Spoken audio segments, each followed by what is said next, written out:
ஞானத்தின் ஆழம், அர்த்தமுள்ள ஆன்மீகம்.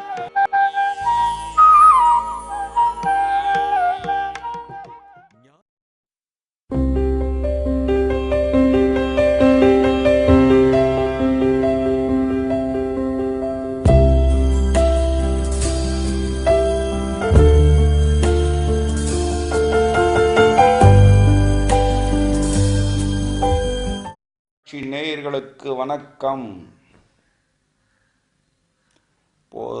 ஸ்தூலம், சந்தர்ப்பம், சூக்ஷ்மம் அப்படின்னு 3 நிலைகள் தான் அறிவாக இருக்க.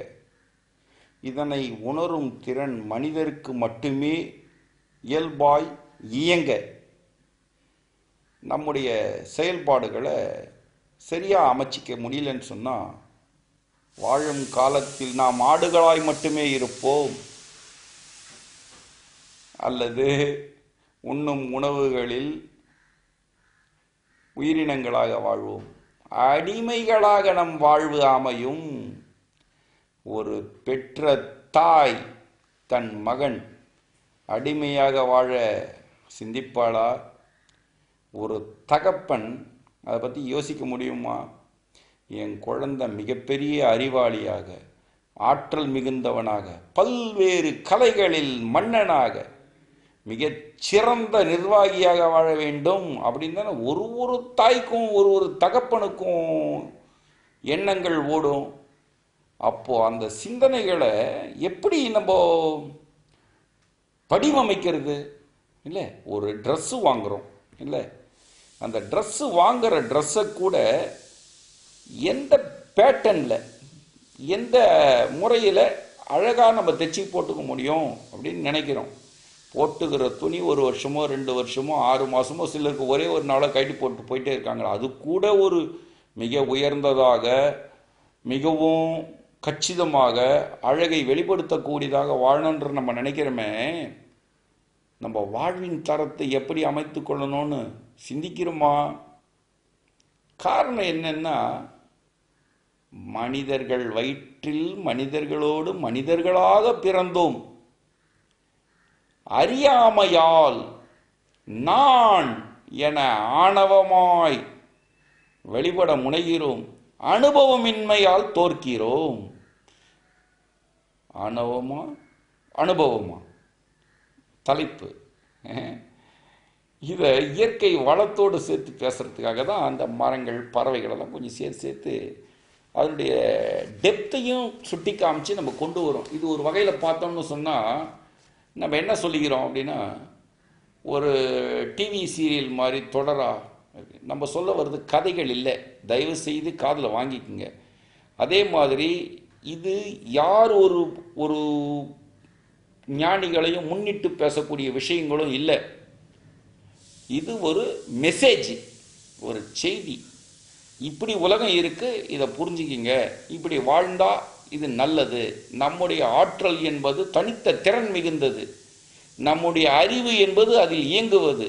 இந்த ஆற்றல் அறிவை முன்னிட்டு தான் செயல்படும். அறிவு என்பது பார்த்தலில் கேட்டலில் உண்டாகக்கூடியது. இதில் இந்த அந்த பார்க்கறதும் கேட்கறதும் தெளிவுபடும் போது ஞானம் பிறந்துடும் எல்லாருக்கும். பார்த்தலில் கேட்டலில் உண்டாகும் தெளிவே ஞானம். ஞானத்துக்கு தெளிவுன்னு மட்டும்தான் பேர், வேற எதுவும் கிடையாது. அப்போ இந்த ஒரு விஷயத்தெல்லாம் நம்ம நிதானிச்சு பார்க்க முயற்சி செய்யும் பொழுது, ஆணவமா அனுபவமா அப்படின்னா, அனுபவம் மிகுந்தால் ஆணவம் ஒழியும். நான், எனக்கு தெரியும், எல்லாம் எனக்கு தான் போது ஆணவம் மட்டுமே இருந்து அனுபவத்தை கொல்லும். அனுபவம் தான் உலகத்தில் ஜெயிக்கும். மனிதருக்கு மனிதர் வித்தியாசம் இல்லை. 2 காலில் தான் நடக்கிறோம், 2 கையால் தான் வேலைகளை செய்கிறோம், வாயால் தான் சாப்பிட்றோம், பல்லால் தான் கடிக்கிறோம், கண்ணால் தான் பார்க்குறோம், காதால் தான் கேட்குறோன்றது வித்தியாசம் இல்லை. ஆனால் அனுபவங்கள் வித்தியாசப்படுது இல்லையா? அந்த அனுபவத்தை அளிப்பது அறிவு. அறிவுடைய செயல்கள் 3: பார்த்தல், கேட்டல், சிந்தித்தல். இவைகளால் உண்டாகும் தெளிவு ஞானம்ன்ற இடத்துல அனுபவமாக வெளிப்படும். இதை சந்தர்ப்ப அறிவு, சூக்ஷ்ம அறிவு, ஸ்தூல அறிவு அப்படின்னு 3 ஆளும். ஒரு தேகத்தில் தான் சந்தர்ப்பமும் இருக்குது, இந்த தேகத்துக்குள்ளே தான் சந்தர்ப்பத்தையும் வெளிப்படுத்துகிற திறன் இருக்குது, இந்த தேகத்தில் தான் சூக்ஷ்மத்தை உணர்றதும் இருக்குது. இந்த தேகத்தை காப்பாற்றிக் கொள்ள இந்த ஸ்தூலம் என்கிற தேகமே மூலமாக நின்று வேலை செய்கிறது. இவ்வளோதான் விஷயம். அப்போது இந்த தேகத்தை காக்கக்கூடியவைகள் எது அப்படின்ற கேள்வியும் வரும். ஏன்னா என்னை போல ஒரு ஜீவன் பிறக்குது, அதுக்கு பாம்புன்னு பேர் வச்சிருக்காங்க. எனக்கு இருக்கிற பயம், எனக்கு இருக்கிற கோபம், எனக்கு இருக்கிற வெறி எல்லாம் அதுக்கு இருக்குது. ஆனால் எனக்கு என்ன இருக்குன்னா விவேகம் இருக்குது. இந்த விவேகத்தை எப்படி பயன்படுத்தணும்? அது என்னை கடிச்சா நான் செத்து போயிடுவேன் அப்படின்னு எனக்கு தெரியும். அவனை கடிச்சா அவன் நம்ம கிட்ட வரமாட்டான்றது பாம்புக்கு தெரியும். தான் கிட்ட விஷம் இருக்குது அப்படின்றது அதை யோசிக்காது. ஆனால் விஷத்தை மேலே துப்பும், அது எரிச்சல் கொடுக்குன்றது அதுக்கு தெரியுது. அந்த இடத்துல நீ ஓடி போயிடு, என்கிட்ட வராத அப்படின்னு வரும். ஆனால் எந்த பாம்பாவது மனிதர்கள் வாழற இடத்துக்கு வருதா அப்படின்னு பார்க்கும்போது, பாம்புகள் வாழற இடத்துல நம்ம வீடை கட்டிட்டு அதை அடிக்கிறதுக்கு கட்டையை தெரித்துட்டு ஓடுறோம். ஒரு சில பாம்புகள் தைரியமாக நம்ம மேலே திரும்புது, ஒரு சில பாம்புகள் பயந்து ஓடுது. அது எந்த கட்டையும் எடுத்து அடிக்கிறது இல்லை. ஆனால் உயிர் என்னம்ன்ற இடத்துல இந்த தேகம் வேறு அந்த தேகம் வேறு இல்லை. அதுக்கு விவேகம் கிடையாது, நமக்கு விவேகம் ஜாஸ்தி. இந்த விவேகத்துடைய செயல்கள் தான் அனுபவத்துக்கு மூலமாக இருக்குது. இந்த இடத்துல ஆணவம் நமக்கு வந்ததுன்னு சொன்னால் நம்ம கெட்டு போயிடுவோம். படிப்பு இந்த ஆணவத்தை கொடுக்கும், ஆங்காரத்தை ஊக்குவிக்கும், அனுபவத்தை அடியோடு கொல்லும். ஒரு 84வது வருஷம்னு நினைக்கிறேன். அப்போ ஃபுட்பால் கேம் நடந்துட்டு இருந்தது, வேர்ல்டு சாம்பியன்ஷிப் நடந்துட்டு இருந்தது. இந்த பையன் பேர்லாம் சொல்ல விருப்பப்படலை. அவர் என்ன பண்ணாருன்னா, நாங்கள் ஃபுட்பால், எனக்கு இன்ட்ரெஸ்ட் ஜாஸ்தி, ஃபுட்பால் ஏஜ் ஆனாலும் ஃபுட்பால் விளையாடுறது மேலே ஒரு ஆர்வம் ஜாஸ்தி. ஸ்கூல்லலாம் நாங்கள் டீம்லலாம் விளையாடிருக்கோம். அந்த ஸ்கூல் ஃபுட்பால் டீம்லாம் ரொம்ப இன்ட்ரெஸ்ட்டாக பயங்கரமாக வைஸ் கேப்டனாக இருப்பேன். கேப்டன்ஷிப் எனக்கு உதவாதுப்பா அப்படின்னு சொல்லி முரளின்னு ஒருத்தரை கேப்டனாக போட்டுட்டு, நான் இந்த பொய்யாத்துன்னு ஒருத்தர் இருப்பார், அவர் இந்த யோகீஸ்வரன் நினைக்கிறேன் அந்த பையன் பேர். அவன் எல்லாம் நல்லா ஃபுட்பால் விளையாடுவோம், பயங்கர ஸ்பீடாக. ரமேஷ்னு ஒருத்தர் எல்லாம். அப்போ விளையாடிட்டு இருக்கும்போது எங்களுக்கு ப்ராக்டிக்கலாக எத்தனை பேர் இந்த ஃபுட்பால் டீமு, ஜஸ்டின் மாஸ்டர் தான் எங்களுக்கு வாத்தியார். கோபாலபுரம் பாய்ஸ் ஹையர் செகண்டரி ஸ்கூலில் படிச்சுது. அவர் தான் எங்களுக்கு மாஸ்டர், இன்ஸ்ட்ரக்டரும் அவர் தான். அப்புறம் அவர் சுப்பிரமணி அப்படின்னு ஒரு மாஸ்டர் ஒருத்தர் வந்து மிகச்சிறந்த மனிதர்கள், 2 பேரும் விளையாட்டில். அவங்க தான் எங்களுக்கு வழி நடத்தினாங்க. அப்போ நடக்கும்போது இத்தனை பேர் தான் இருக்கணும், இங்கே பேக்கில் 2 பேர் நிற்கணும், ஃப்ரண்ட்டில் இத்தனை பேர் போகணும், கோல் போடுறதுக்கு இத்தனை பேர் இருக்கணும். இதெல்லாம் டீம் சர்க்கிள் வச்சு விளையாடிட்டு இருப்போம். அப்போ விளையாடும்போது இந்த ஃபுட்பால்ன்றது பரிச்சயமான ஒரு கேம். எனக்கு பேஸ்கெட் பால் மேலே இன்ட்ரெஸ்ட்டு, ஆனால் விளையாட தெரியாது. ஹாக்கி விளையாட தெரியும், கபடி நல்லா விளையாடுவேன். அதே நேரத்தில் கிரிக்கெட் மேலெலாம் ஒரு பெரிய இன்ட்ரெஸ்ட்டு கிடையாது, அது மேலே தெரியாது எனக்கு. குத்து சண்டை மேலே ஆர்வம் ஜாஸ்தி, கம்பு சண்டைகள் மேலே ஆர்வம் ஜாஸ்தி. இந்த கலைகள் மேலே இதெல்லாம் கற்றுக்கிறது காலப்போக்கில் 18-20 வயசு ஸ்கூல் லைஃப்லாம் முடிஞ்சதுக்கப்புறம் இந்த கம்பு சண்டை, இந்த கலைகள் இதெல்லாம் நம்ம குரு மூலமாக கற்றுன்னு அப்படியே வெளியே வந்துட்டோம். அப்போது அந்த பையன் என்ன சொன்னார்னு கேட்டிங்கன்னா, 84 நடக்கும்போது ஃபுட்பால் விளையாடும்போது அவருக்கு ஃபுட்பால்னால என்னன்னு தெரியாது. எனக்கு ஃபுட்பால் விளையாடும்போது அப்போ தான் பேசிகிட்டு இருந்தப்போ, இது மாதிரி நில்லுங்கடா அப்படின்னு அரேஞ்ச் பண்ணுறேன். அவர் சொல்கிறாரு, நான் ஃபுட்பால் பற்றி உனக்கு என்ன தெரியும்? நான் இப்போ தான் டிவியில் பார்த்துட்டு வந்தேன், எனக்கு தெரியாதா? எனக்கு சொல்லி தெரியா? எனக்கு சிரிக்கிறதா அழுறதான்னு புரியல, பேக் வாங்கிட்டேன். ஃபுட்பால் நடக்கிற மேட்சை டிவியில் பார்த்துருக்காரு, பார்த்துட்டு இவர் டீம் செட் பண்ணுறாரு. இது அனுபவமானா பார்த்ததால் உண்டான ஆங்காரம், ஆணவம். டிவியில் நான் பார்த்துட்டு எனக்கு எல்லாம் தெரியும், ஆனால் ஓடுறதுக்கு தெரியுமா? ஃபுட்பாலை தட்டி பறிக்க தெரியுமா? சாதாரண பாலுக்கும் ஃபுட்பாலுக்கும் வித்தியாசம் என்னென்னா, கட்டை மாதிரி இருக்கும் ஃபுட்பாலு. உதச்சோம்னா புதுசாக இருந்த பழக்கலை வச்சா கால் சுளுக்கிக்கும், இல்லை ரத்தம் கட்டிடும். அவ்வளோ ஒரு இதுவாக இருக்கும், லேஸாக இருக்கும், பந்து கட்டை பந்து மாதிரி இருக்கும். காலில் உதச்சோம்னா சைடில் அடித்தோம்னா மறுத்து போயிடும் இந்த கால் பக்கமே. ஒரு சில நேரங்களில் அதை தட்டி தூக்கி அந்த கட்டிங்லாம் பண்ணி கொண்டு போய் பாஸ் கொடுக்கறது, அதை கோலாக்கிறது, இதெல்லாம் ஒரு பெரிய கலை, ஒரு அருமையான ஒரு விளையாட்டு ஃபுட்பால். அந்த விளையாட்டை ஒரு டிவியில் பார்த்துட்டு ஒரு டீம் செட் பண்ணுறாரு. வேளங்கும். அப்படி தான் இந்த ஆணவங்கள் செயல்படும். ஒரு புஸ்தகத்தில் படிப்பாங்க, ஒரு மந்திரத்தை படிப்பாங்க, அதுக்கு அர்த்தம் தெரியாது. எனக்கே சொல்லி தெரியா, நான் கோவிலில் குருக்களாக்கும் அப்படின்வாங்க. சிலரை பார்த்தீங்கன்னா பேசிகிட்டே இருப்பாங்க. என்னன்னே தெரியாது, ஏன்னு ஒரு சத்தம் வரும். இருக்கவங்களாம் பயந்துடணும், என்னாச்சோ அப்படின்னு. எகுரி எகுரி எகுரி எகுரி குச்சி தலை உசு உசு உசு உசுன்னு சுற்றுவாங்க. அந்த முடி பிச்சுன்னு போகும், தலை அண்ணுவாங்க. என்னாச்சு இவருக்கு தெரியலையே அப்படின்னு நம்ம புதுசாக இருந்தால் யோசிப்போம், என் மேலே சாமி வந்துடுச்சு. ஓஹோ, கடவுள் அவ்வளோ பயங்கரமானவனா? அந்த பயங்கரமானவன் தான் நம்மளை காப்பாற்றின்னு இருக்கானா? அந்த பயங்கரமானவன் தான் உன் மேலே வந்து குறிய சொல்கிறானா? உன் குடும்பத்தில் இது நடக்க போகுதுரா, இப்படி ஆக போகுதுரா, இதெல்லாம் சாமியாடிகள். காரணம் என்னன்னா, தன்னை முன்னிறுத்தி கொள்ள முனையும் போது ஏற்படும் மன தடுமாற்றத்தின் அதி அழுத்தம் வெறி கொள்ள வைக்கிறது. வெறியுடைய வேகம் எதை செய்யணுன்றது தெரியாதது. தன்னிலை தடுமாறும் பொழுது ஏதோ ஒன்று பேச ஆரம்பிக்கிறான். அது குறியின் பேர். பச்சையா பேசலாம். இதுக்கு ஒரு கூட்டம் தனியாக போய் நின்றுடும். வேப்பலையை பிடிங்குவார் கத்தையா, அதுதானே பாவம். யாரும் கேட்கவா போகிறாங்க? ஒரு மனுஷனை தலைமுடி பிடிச்சி இழுத்துட்டோம்னா அண்ணங்காரன் வருவான், அப்பா வருவான், சொந்த பந்தம் வந்து உதைப்பான். வேப்பலையை உடைச்சா எந்த மரம் வந்து சப்போர்ட் பண்ண போகுது? நமக்கு நிழல் கொடுக்கும் வேப்ப மரத்துடைய கிளையை உடைச்சி தையா தக்கா தையா தக்கா தையா தக்கான்னு குச்சி எனக்கு தெரியாதா அப்படின்னு. இது ஒரு ஆணவம், அறியாமையால் உண்டானது. தன்னை முன்னிறுத்தி கொள்ள முனையும் போது ஏற்படக்கூடிய மனத்தடுமாற்றம். 10வது வரை ஒரு புஸ்தகத்தை எடுத்துக்க வேண்டியது. அந்த புஸ்தகத்தில் தான் எல்லாம் கொடுத்துட்டு, இப்போ நான் பேசுகிற பேச்சு பல பேருக்கு ஏற தான் செய்யும். கடவுள்னா யார், கற்கள் கடவுளை கற்களை ஏன் கடவுளாக வணங்குகிறோம், இதெல்லாம் நம்ம பேசியிருக்கோம் இல்லையா? பிரமிடுகள்னா இன்னா, பிரமிடுகளில் ஏன் அந்த முதுமக்கள் தாழியை வச்சு அந்த மேதைகளை அந்த பானையில் இட்டு பண்ணாங்க. அந்த முதுமக்கள் தாழியை செய்யக்கூடிய ஆட்கள் இன்னைக்கு இருக்காங்களா? பெரிய பெரிய பானைகள், மனிதனை 4 அடி 5 அடி உயரத்துக்கு இருக்க பானைகளை பல ஆண்டு காலம் அந்த பானை எதாலையும் அரிக்கப்படாத சிறந்ததாக இருக்கிறதுக்கு அது கூட என்னென்ன மெடிசின்ஸை கூட சேர்க்கணும், எந்த வகையான மண் அந்த பானையை உருவாக்கும், இதெல்லாம் பின்னாடி பேசியிருக்கோம், ஒரு சேனலில் பேசியிருக்கோம், வரும்னு நினைக்கிறேன்.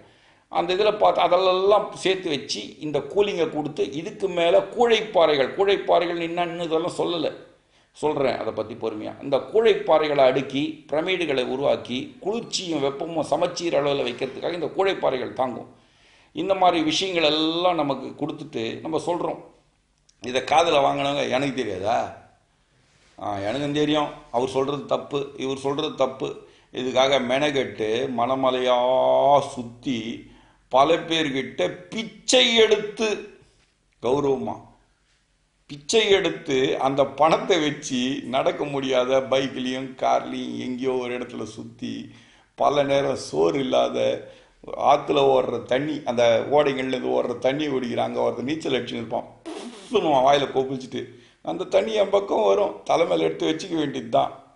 அங்கே ஒருத்தன் கால் கழுவின்னு இருப்பான், ஒன்றும் தப்பில்லை, நீருக்கு தோஷம் இல்லை, எடுத்து குடிச்சிக்க வேண்டியது தான். சோறு இருக்காது, ஐயா சாப்பிட்றீங்களா ஐயா?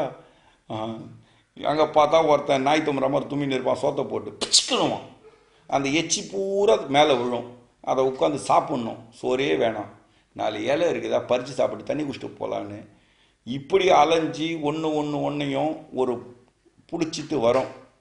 ஒரு பாச இனம் ஒன்று இல்லைன்னு சொன்னால் கற்களே உருவாகாது. இதை நம்ம அப்புறம் பேச. எத்தனை வகையான பாசிகள் செவிற்றில் ஒட்டியிருக்கும், பாறைகள்லாம் நீர் ஒழுகிற இடத்துங்கள்லாம் இருக்க பாசிகள் இருக்கும். அந்த பாசைகள் எவ்வளோ ஒரு மூலமானதுன்ற பாசையை பற்றி இன்னொரு சப்ஜெக்டில் பேசலாம், இது கூட சேர்க்க வேண்டாம். இப்படி அலைஞ்சி ஒரு பாசை தான் ஒரு பாறையை உருவாக்குது. இதெல்லாம் என்னன்றது நம்ம கொஞ்சம் கொஞ்சமாக கொண்டு வரலாம். இந்த இடத்துல தான் நம்முடைய உழைப்பு என்பது 10 பைசா வேலை வெட்டி கிடையாது. மக்களுக்கு எடுத்து சொல்கிறோம். யாரோ சேனலில் பார்க்குறாங்க, ஐயா நாங்கள் புஸ்தகம் போட்டு கொடுக்கட்டுமா?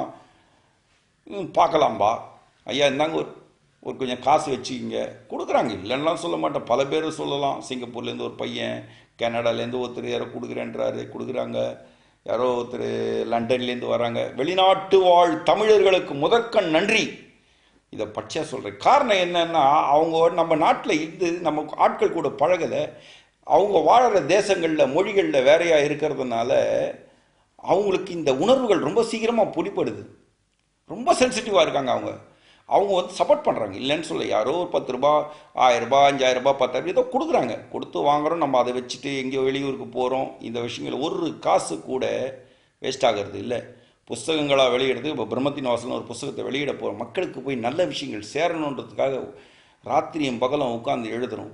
ஆசிரமங்களில் போனால் கூட அங்கே கூட வந்து என்னை நல்லா தனியாக உட்கார வச்சு எனக்கு கவனிக்கிறாங்க. யாரையுமே குறை சொல்லுவோம், எல்லாமே நல்ல சப்போர்ட்டிவ். உலகத்தில் நம்ம நல்லதை செய்யும்போது நம்மளை சுற்றி நல்லவங்க தான் வராங்க, நல்லவங்க தான் இருக்காங்கன்றதுக்காக இந்த வார்த்தையை சொல்கிறேன். வேறு ஒன்றும் இல்லை. நிறைய பேர் சப்போர்ட் பண்ணுறாங்க, செய்கிறாங்க. அந்த புஸ்தகங்கள்லாம் வெளியே வரும். ஒரு 3-4 பேர் வச்சுங்களேன், அவங்க தான் செய்கிறது. அவங்களுடைய காசுகள் வீணாகலை. அதை வந்து இன்றைக்கி ஆணித்தனமாக சத்தியம் பண்ணி சொல்லுவேன். அவங்களுடைய பணம் ஒரு பைசா கூட வேஸ்ட் ஆகிறது கிடையாது. அவங்க காசு முழு அளவில் நமது மண்ணின் பெருமைகளை எடுத்துரைக்கும் மகிமையை செய்து கொண்டு இருக்கிறது. உங்களுடைய உழைப்பு வீணாகலை, உங்களுடைய ரத்தமும் வேர்வையும் வீணாகலை. என்னை பெற்றெடுத்த தந்தையின் ரத்தம், என் தாய் சிந்தும் வேர்வை வீணாகாது. நீங்களும் எனக்கு தந்தையாவே நினைக்கிறேன். வயசு தான் வித்தியாசப்படலாம், ஆனாலும் உங்களுடைய மண்ணுக்காக நீங்கள் உதவுற ஒரு காசும் பயன் இருக்குது. நான் எவ்வளோ சாப்பிடுவேன், என்ன பண்ணுவேன் எல்லாருக்குமே தெரியும். அவ்வளோ இருந்தால் போதும் எனக்கு, அவ்வளோதான். ஒரு தேவையே கிடையாது, எதுவுமே தூக்கி போட்டு படுத்துட்டு போயிட்டே கிடப்பேன். ஆனால் இந்த மாதிரி கடும் உழைப்பாளிகள் நமக்கு உதவுற ஒரு உதவிகளும் இந்திய தேசத்திற்காக, என் நாட்டின் மண்ணுக்காக, என்னுடைய சக உதிரங்களுக்காக நல்லதை செய்யுமா அப்படின்ற ஏக்கத்தில் பேசிகிட்டு இருக்கேன். ஒரு அண்ணன், ஒரு அப்பா, ஒரு தாத்தா கண்டிக்கக்கூடாதா, பேசக்கூடாதா அப்படின்ற இடத்துல கொஞ்சம் சில வார்த்தைகள் தடுமாறதான் செய்து. ஏக்கங்கள் தானே, ஒன்றும் தப்பு இல்லையே, ஆனால் இதுதான் உண்மை. அதனால் இந்த மாதிரி விஷயங்களை எடுத்துகிட்டு போகிறோம். பார்க்கும்பொழுது ஒன்றொன்னையும் பார்க்கும்பொழுது அனுபவம் இல்லாத ஒரு டிவி சேனலில் ஒரு ஃபுட்பால் கேமை பார்த்துட்டு, இப்போ தான் பார்த்துட்டு வந்தேன், எனக்கு தெரியாதா, விளையாடு கத்தரியா, பந்த கீழே உருட்டிட்டு ஒரு உதச்சாரு, கீழே போய் உட்காந்துட்டார், கட்ட மாதிரி இருக்குது, கால் வலி வந்துடுச்சு. அனுபவன்றது இதுதான். ஆணவம் என்பது டிவியை பார்த்து டீம் செட் பண்ணுறது. ஓடுறவனுக்கு பலம் இருக்கணும். எவன் வேகமாக ஓடுவானோ அவனை கோல் போடுறதுக்கு அனுப்பணும். எவன் சந்தர்ப்பத்துக்கு தகுந்த மாதிரி தடுத்து ஆட்கொள்வானோ அவனை பேக் சைடில் போட்டுருணும். எவன் சந்தர்ப்பத்தில் புகுந்து ஒரு சூழலை பந்தை தட்டி பறிப்போனா அவனை சென்டரில் விட்டுறணும். இதுதான் கேமு. இதுக்கப்புறம் 1000 வேலை இருக்குது. அது ஃபுட்பால் தெரிஞ்சுக்கங்க உங்களுடைய கோச்சுக்கிட்ட. இப்படி ஒரு விஷயத்தை டிவியில் பார்த்துட்டு நான் வந்து எவ்வளோ பெரிய விஷயம் தெரிஞ்சவன் தெரியுமான்னு கேட்டால் இது ஆணவம் தானே. இதனால் என்ன நடக்கிறது உண்மையே அப்படின்னு பார்த்தோம்னா ஒரு ஆட்களும் மந்திரம்னு ஒன்று எடுக்கிறான். அது மந்திரம் தானா, மனதின் திறம் தானா? மந்திரம் மனதின் திறம். மா போட்டு நகர வரிசை நா போட்டு புள்ளி வச்சா மந்திரம் வெளிப்படுவது. இதை உருவாக்குது மா ரட்டசுழி நா போட்டு திறன்னு போட்டால் மனத்திறம். மனதின் திறம் மந்திரமாய் நகர வரிசை நாவல வெளிப்படும் பொழுது இந்த விஷயமே நமக்கு புரியல. மந்திரம்னா எல்லாம் ஒன்றுன்னு நினைக்கிறோம். மனதின் திறம் வேறு, மந்திரம் வேறு. அந்த மெல்லின வல்லின வார்த்தைகள், இடையின வார்த்தைகள் வந்துடும் அந்த இடத்துல. இப்படி ஒரு விஷயத்தையும் நம்ம பிடிக்கிறதுக்கு தவறும் பொழுது நம்முடைய அனுபவம் என்பது குறைய, ஆணவம் பெருகுகிறது. இதன் காரணமாக யாருக்காவது ஒருத்தருக்கு நல்லது நடக்கிறதா அப்படின்னா யாரோ ஒரு காதில் கூட வாங்கியிருக்க மாட்டோம். அப்படி ஒரு சிலையை வேணா கிரியேட் பண்ணி அங்கே உருவாக்கி இதுக்கு பிராண பிரதிஷ்டை கொடுத்துட்டேன், இதுக்கு கும்பம் வச்சு அதுக்கு அபிஷேகம் பண்ணிட்டேன். கும்பம் எது, அபிஷேகம் எது, அர்ச்சனை எது? அர்ச்சா அப்படின்ற வார்த்தைக்கு சிலை என்பது பொருள். சிலையின் மீது பொழிவது பூவாக இருக்கலாம், நீராக இருக்கலாம், எண்ணெயாக இருக்கலாம், விபூதியாக இருக்கலாம், வாசனை திரவியங்களாக இருக்கலாம், மலர் மாலையாக இருக்கலாம், சூட்டப்படும் கிரீடமாகவும் இருக்கலாம். இதெல்லாம் என்னத்துக்காகன்றது நமக்கு புரியல. கோவிலில் ஒரு சிலையுடைய அழகை மேம்படுத்துவதற்காகவோ பகவான் என்கின்ற ஒன்றை நாம் சுத்தம் செய்வதற்காகவோ இல்லை, அந்த இடத்துடைய சாநித்தியத்தை தக்க வைத்துக் கொள்வதற்காக. இந்த கற்கள் எதையுமே உரியக்கூடியது. அந்த இடத்தை தக்க வச்சுக்கிறதுக்காகவும் அந்த கற்களை மெருகேற்றுவதற்காகவும் கொடுக்கக்கூடியது தான் படையல் அப்படின்னு பேர். இதுக்கு கொடுக்கறது தான் அர்ச்சா என்கிற சிலை மீது பொழிதல் என்கிற நிலையில் அர்ச்சனை என்பதை செய்ய கையெடுத்து கும்பிடுறோம். தங்கத்துக்கு எப்போவுமே ஒரு ஈர்ப்பு சக்தி உண்டு, வெள்ளிக்கு எப்போவுமே ஆகர்ஷண சக்தி உண்டு. தங்கத்தை உடம்புல போகும்போது திரும்பி பார்க்க வைக்கும், வெள்ளி கிட்ட போன போல தோணும். அதனால் வெள்ளியில் தலைமையில் வைக்கிற பழக்கம் இந்த பெருமாள் கோவில்களில் உண்டு. அதுக்கு தீர்த்தம் என்ற பிரசாத மருத்துவ நீர் கொடுக்குறான், இப்படிலாம் பண்ணுறாங்க. இதெல்லாம் புரிஞ்சிக்கணும் ஒருத்தரும். அதை விட்டுட்டு ஏதோ ஒரு சிலையை நிற்க வச்சு அதுக்கு மாலையை போட்டு அதை பண்ணி இதை பண்ணி தாம் தூம்னு குதிக்கும் பொழுது எனக்கு எல்லாம் தெரியும் அப்படின்னு சொல்லும் பொழுது ஆணவம் வந்துடும், அனுபவம் குறையும். ஆணவம் வந்த இடத்துல அனுபவம் வேலை செய்யாது. பல பேர் இன்றைக்கி பார்த்தீங்கன்னா இது மாதிரி நேரங்களில் மாட்டி தேவையற்ற பிரச்சனைகளில் சிக்கி சின்ன பின்னமாகிறது. இதனால தான் காசு கொடுக்கறதுக்கு ஆள் இருக்குது, இதுதான் கடவுள், இதுக்கு நீ செய்தினா உனக்கு புண்ணியம்னு சொல்லும் பொழுது ஒரு கல்லை காமிச்சு இதுதான்பா கடவுள், இதுதான் உனக்கு நல்லது செய்யும், உனக்கு இதெல்லாம் நடக்கும் அப்படின்னு ஒரு விஷயத்தை சொல்லி பேசுவான், அவன் காசு கொடுப்பான். ஆனால் உண்மையை சொல்லி காசு அப்படின்றது பண்ணுறது ரொம்ப கஷ்டம். உண்மை இதுதான், ஏற்றுக்கோ ஏற்றுக்காதப்போ வேணும்னு ஆராய்ச்சி பண்ணு. வாழ்க்கையே என்னத்துக்கு, வாழ்க்கையிலே ஆராய்ச்சி தானே, எதையோ ஆராய்ச்சி பண்ணுறோம். என் புள்ள ஆம்பளையாக இருக்குமா வயிற்றில் பொம்பளையாக இருக்குமான்னு ஆராய்ச்சி பண்ணுறோம், காது வச்சு கேட்குறோம். மனைவியுடைய வயிற்றில் அவளுக்கு சுகமாக இருக்குது, என்னென்னமோ ஆராய்ச்சி பண்ணுறோம். இதை ஆராய்ச்சி பண்ணலையே. இந்த ஆராய்ச்சி இல்லாததுனால்தான் ஆணவம் பெருகுகிறது. ஒன்றையும் நிதானமாக தீர்மானமாக தீர்க்கமாக ஆராயும் பொழுது தான் நமது செயல்பாடுகள் மிக மிக உன்னத நிலையை அடையும்.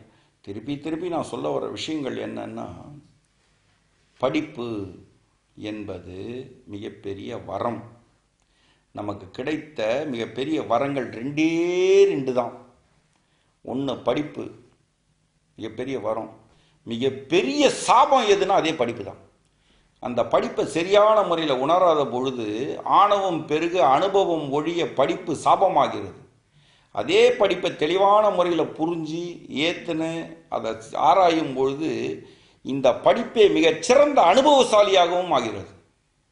இந்த அனுபவத்துக்கு நம்ம வந்துட்டோம்னு சொன்னோம்னா நம்மை சுற்றி என்னென்ன இருக்கணும் என்னென்ன இருக்கக்கூடாது அப்படின்றதெல்லாம் புரியும். இன்றைக்கு நாளில் பார்த்தீங்கன்னா இந்த மார்பிள் அப்படின்னு ஒன்று விற்கிறான். இது வெளிநாட்டில் பயங்கரமான விலைக்கு போகுது. நம்மை சுற்றி நமக்கு அரணாக இருந்து நம்மை காக்கும் காவல் தெய்வங்களாகிய மலைகள் வெட்டி வீழ்த்தப்படுகின்றன. மலைகள் வெட்டி வீழ்த்தப்படும் போது அதில் இருக்கிற மரங்களும் சேர்த்து அழிக்கப்படுகின்றன. இன்னிசைகள் ஒழிய ஓங்கார கூச்சலும் பேரிரைச்சலும் பேரழிவும் நமக்கு தாக்கின்னு இருக்கு. இந்த பாறைகளுக்கு அவ்வளவு விலை என்ன அவசியம், தரையில் போட்டு காலில் மெரிக்கிறதுக்கு அப்படின்னும் போது இங்கே தான் வெள்ளையனின் விபரீத மூளை வெகு வேகமாக வேலை செய்கிறது.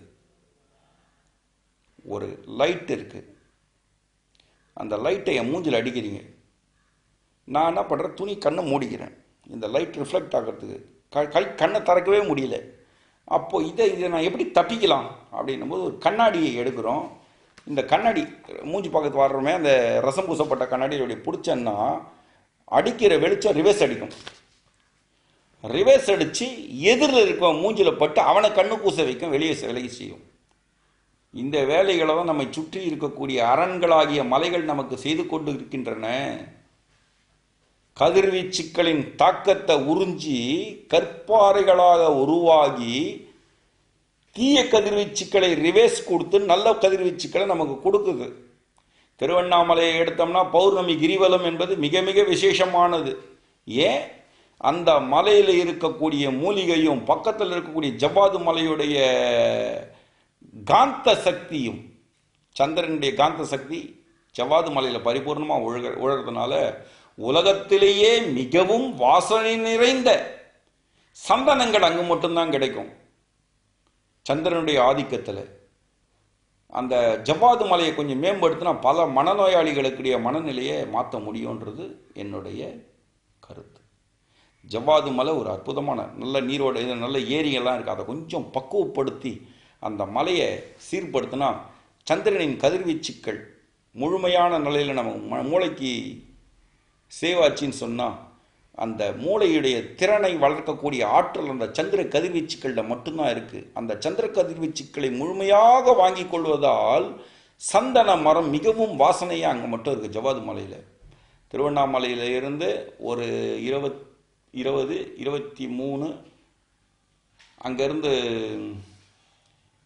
ஒரு 15-20 கிலோமீட்டர், அதாவது ஏறக்குறைய வச்சோன்னா ஒரு 200-220 கிலோமீட்டரில் இந்த பக்கம் வேலூர் மாவட்டம் வழியாகவும் போகலாம் அந்த இடத்துக்கு. அந்த மாதிரி ஒரு அற்புதமான பகுதி தான் அந்த ஜவ்வாது மலை. அங்கே வீரசிங்கி நிறைய மூலிகைகள் வெட்டி வீழ்த்திடாதீங்க தயவுசெய்து, கையெழுத்து கும்பிட்டுக்கிற நிறைய மூலிகை இருக்குது, சொல்ல விருப்பப்படுறதுக்கு மேலே. அந்த கதிர்வீச்சுக்கள் திருவண்ணாமலையின் மீது பட்டு திருவண்ணாமலையிலிருந்து வெளிப்படக்கூடிய அற்புதமான உயிர் ஆற்றல் நம் மீது படும் பொழுது, ஆண்களாக இருந்தால் கொஞ்சம் சட்டையை கழட்டி போட்டுட்டு இடுப்பில் துண்டை கட்டிட்டு கிரி வலம், கிரினா மலை, வலம் என்பது சுற்றுவது, மலையை சுற்றி வாருங்கள். அதே மாதிரி பெண்களாக இருக்கிற பட்சத்தில் தலையில் காதில் மூடி போடாதீங்க, தலையில் துண்டு கட்டாதீங்க. மற்றபடி சுதந்திரமாக ஒரு புடவையை கட்டிட்டு போகிறது மிகவும் நல்லதுன்ற என் அபிப்பிராயம். அது அவங்களுடைய வசதிக்கு மேலே நான் பேசக்கூடாது. அந்த கிரிவலம் வரும்பொழுது அந்த உயிர் ஆற்றலின் பெருக்கம் அதிகமாகும் பொழுது நம்முடைய அனைத்து குறைபாடுகளும் நீங்கும். இது அண்ணா மலையானால் அல்ல, ஜவ்வாது மலையில் விழக்கூடிய கதிர்வீச்சுக்கள் திருவண்ணாமலையை நோக்கி பாய, திரு அண்ணாமலை மீது படும் கதிர்வீச்சுக்கள் அந்த மூலிகையுடைய சாராம்சத்தை நமக்கு கொடுக்கும். அந்த சாராம்சம் நம்ம உடம்புல படியும் போது இவ்வளவு நல்ல விஷயங்கள் நடக்கும். அதனால் அந்த கிரிவலம் அவசியம். இப்படிப்பட்ட மலைகள் வெட்டி வீழ்த்தப்பட்டால் ரிஃப்ளெக்ஷன் கொடுக்கறதே இந்த மலைங்க தான். நம்ம நாட்டில் தேவையற்ற கதிர்வீச்சுக்கள் பூமியில் விழுது. அந்த கதிர்வீச்சுக்களை ரிவர்ஸ் கொடுக்கறது தான் இந்த மலையில் இருக்கக்கூடிய அந்த பாறைகள். இயற்கை நமக்கு அளித்த வரம். அந்த வரத்தை எப்படி பண்ணிட்டு இருக்கோம்? பாறைகள் வெட்டி வெட்டி வெட்டி விற்கப்படுகின்றன. தன்னுடைய குடும்பத்தில் இருக்கக்கூடிய உறுப்புகளை, விரலை வெட்டி ஒருத்தனை விற்கிறேன், நகத்தை வெட்டி விற்கிறேன், கையை வெட்டி விற்கிறேன், முழங்கையை வெட்டி விற்கிறேன், தலைமுடியெல்லாம் பிடுங்கி எடுத்து விற்கிறேன், மூக்கை அறுத்து விற்கிறேன், நாக்கை அறுத்து விற்கிறேன். என் குடும்பத்தில் நான் மட்டும் நல்லா இருக்கணும்னு நினைக்கிறேன்.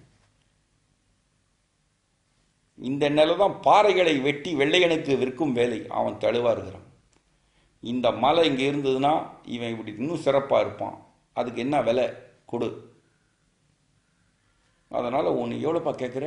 ஒரு ஸ்கொயர் ஃபீட் 700, 800, 1000 ரேட்டு பேசுகிறான். அவனுக்கு அந்த மலை எவ்வளோ நாளைக்கு வெட்டி வச்சுக்க முடியும்? எல்லா மாலையும் அந்த பாறையும் போச்சுன்னா மரங்கள் இருக்குமா? உன்னுடைய வருங்கால சந்ததிகளை காப்பாற்ற உன்னால் முடியுமா? காசை வச்சு என்ன பண்ண முடியும்? வேசித்தனம் கூட புரிய முடியாது காசை வச்சுன்னு.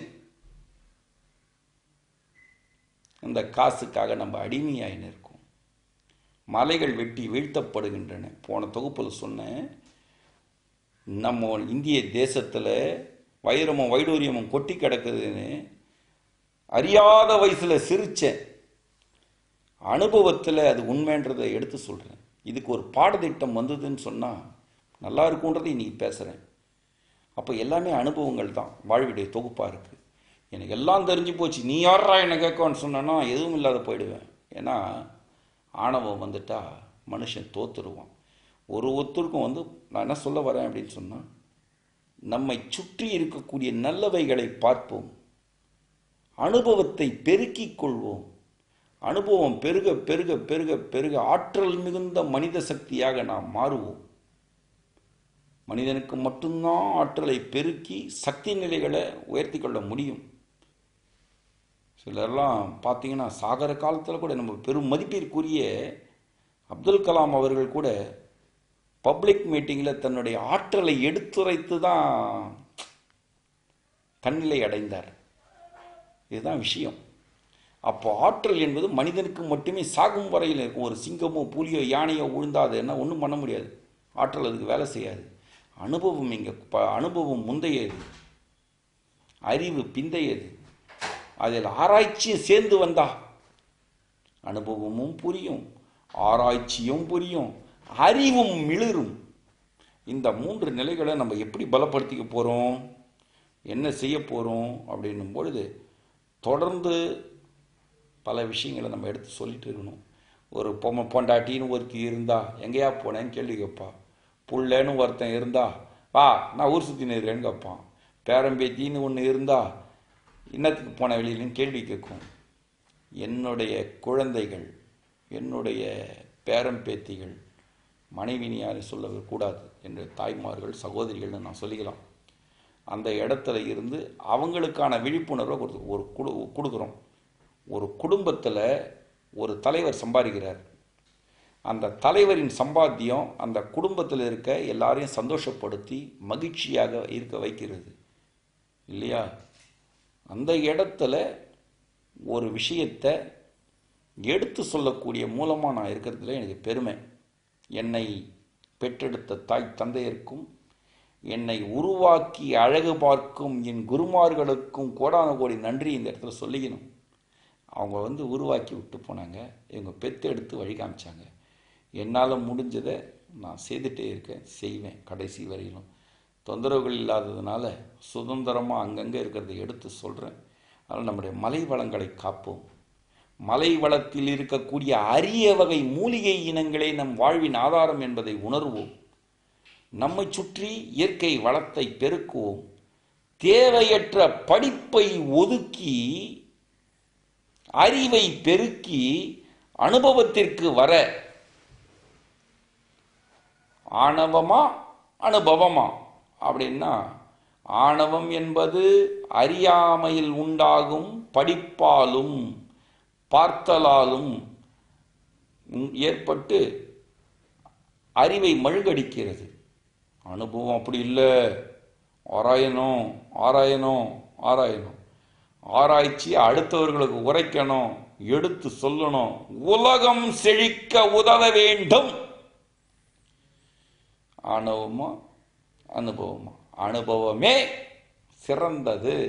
அந்த அனுபவத்தை பெற எல்லோருக்கும் எம் வாழ்த்துக்கள். அடுத்த தொகுப்பில் சந்திப்போம். நன்றி, வணக்கம்.